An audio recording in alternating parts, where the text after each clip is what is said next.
বাংলাদেশ জামাত ইসলামের দাওয়াত আমরা পৌঁছাবো, সৈয়দ জয়নুল আবেদিন ভাইয়ের সালাম আমরা পৌঁছাবো, দাঁড়িপাল্লার পক্ষে আমরা ভোট চাবো। এই কাজটা আমরা সবাই মিলে করবো ইনশাআল্লাহ। আমাদের 60 নম্বর ওয়ার্ডে সকল দল মত সবাই আমরা কাঁধে কাঁধ মিলে আমরা কাজ করে যাচ্ছি, আমাদের মধ্যে কোনো সমস্যা নেই আলহামদুলিল্লাহ। এই অবস্থাটা আমরা 12 ফেব্রুয়ারি পর্যন্ত দেখতে চাই।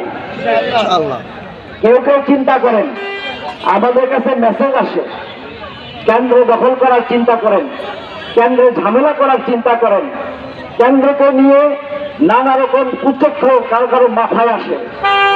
আমরা আজকে নির্বাচনী জনসভার মাধ্যমে জানিয়ে দিতে চাই, কেন্দ্র কন্ট্রোলের মতো কোনো কাজ যদি কেউ করেন, কেন্দ্র নিয়ন্ত্রণের মতো কোনো কাজ যদি করেন, জনগণের ভোটাধিকার প্রয়োগ যদি জনগণ করতে না পারে, এদেশের মানুষের অধিকার নিয়ে যদি ছিনিমিনি খেলা হয়, বাংলাদেশ জামাত ইসলামী কাউকে ক্ষমা করবে না।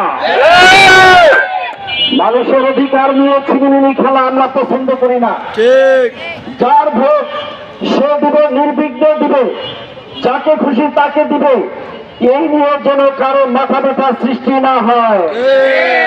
আপনারা আদর্শ